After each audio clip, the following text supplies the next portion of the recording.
never should have let him study in London. I never should have let him go so far from home. He was too young, much too young to go so far from home. I should have made him wait for a year. I should have been more firm. I should have said no. I should have just said, no, no, no, you cannot go. Oh God, why didn't I say that? And why did I choose Pan Am over Delta? There were 2 boxes on the application form.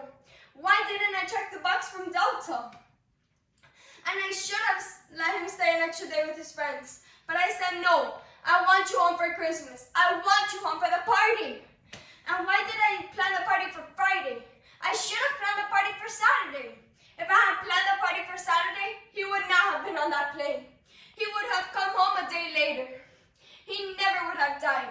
Yes. If I had planned the party for Saturday, he never would have died. On December 21st, 1988, just 4 days before Christmas, Pan Am Flight 103 departed London's Heathrow Airport bound for New York City. On board the Boeing 747 aircraft were citizens of 21 countries and 189 Americans who were possibly traveling to spend the holidays with their families. Sadly, the passengers never made it to their destination. Only 38 minutes after takeoff, the plane exploded as it flew 31,000 feet above Lockerbie, Scotland.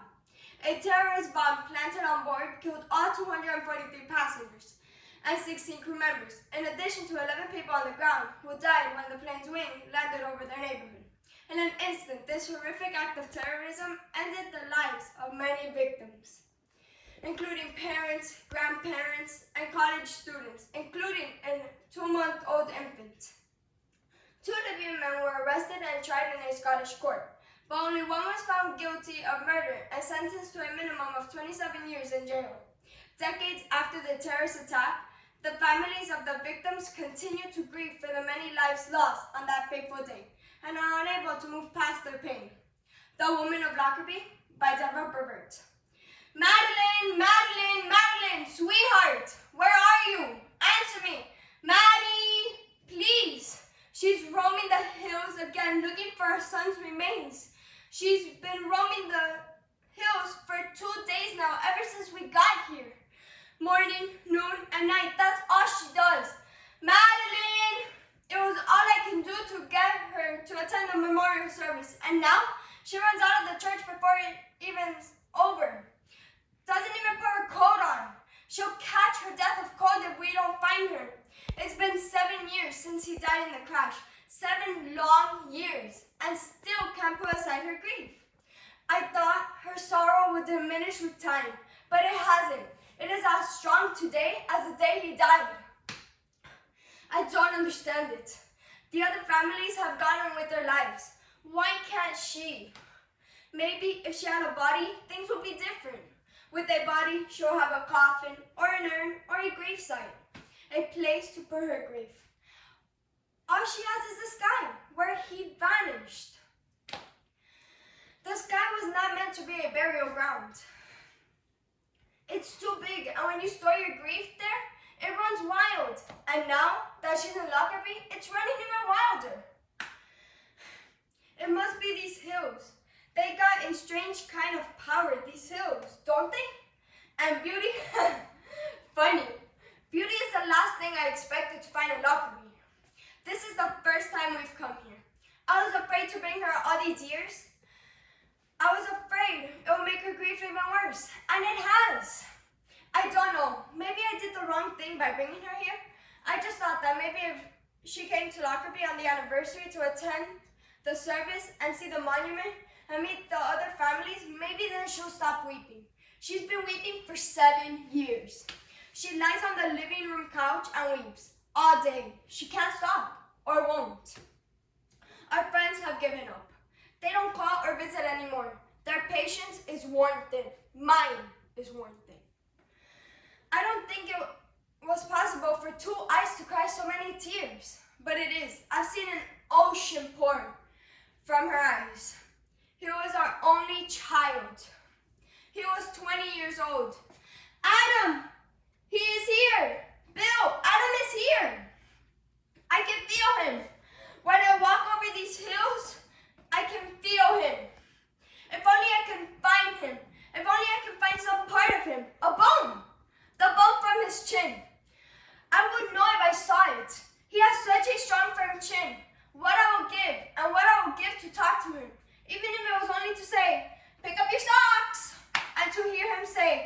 Mom. Do you remember when he did that? He would roll his eyes and say, Mom. You won't find him, Maddie. There's nothing to find. The bomb went off in the compartment under his seat. Everyone in that part of the plane vanished. You know that. There's got to be something of him somewhere. She's talking to herself again. She's been doing that a lot lately. I come home from work to find her sitting at the window talking to the sky. And late at night, she wanders through the house talking to Adam as if he was there in the room.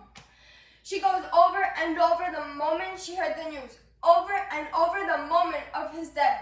Just like she's walking these hills now, but with words, going over and over the same ground. I've stopped listening. I can't take it anymore. You want to talk to me? You want to talk to the crazy lady? Huh? It's alright if you think I'm crazy, because I am. I'm roaming the hills looking for my son's body. Only a crazy person would do something like that. I was in the kitchen. I was baking a pie for Adam, a pumpkin pie, to welcome him home. The TV was on. I listened to it when I'm cooking. I was turned on to an soap opera, All My Children. One of the couples was fighting. The woman was pregnant. She wanted to get an abortion. Don't be a fool, I say to the woman. Have the baby. I sprinkle flour on the counter and roll out the pie dough. I roll it once in each direction, like this, the way my mother taught me. And then Ted Koppel comes on the air. I know immediately that something is wrong. You only hear Ted Koppel's voice at night, never in the day. He said, we interrupt his program. I thought, oh dear, something awful has happened.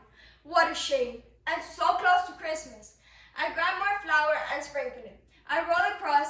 I hear Pan Am 103. The pie dough sticks to the rolling pin. Pan Am 103 was last seen in a fireball over Scotland. I double over. I sink into the kitchen counter. My face presses into the pie dough.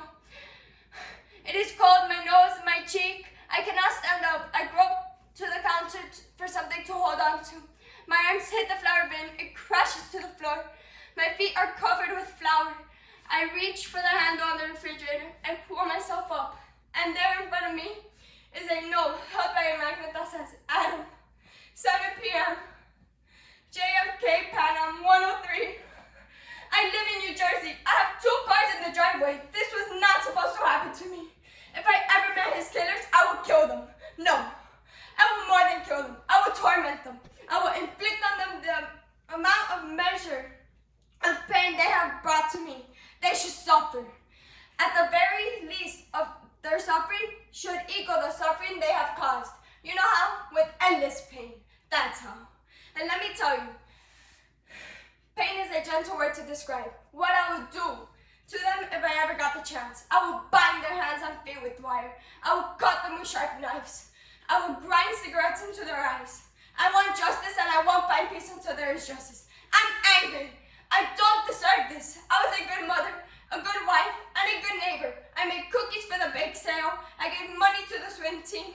I remembered birthdays. When someone got sick, I made them chicken soup. I pitted cherries and peeled grapes to make your favorite pie. And this is how I'm repaid.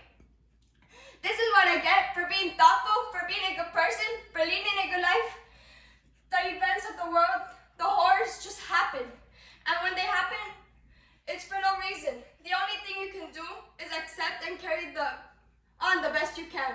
Just accept the suffering that comes to you and find some way to keep going. Move on to what? What is there in a day that's worth moving on to? Breakfast, lunch, dinner? Driving the car, talking on the phone, playing bridge? No, I don't know how anyone could move on after something like this. They have forgotten you, Adam. Just like the world has forgotten. But remember, and these hills remember too.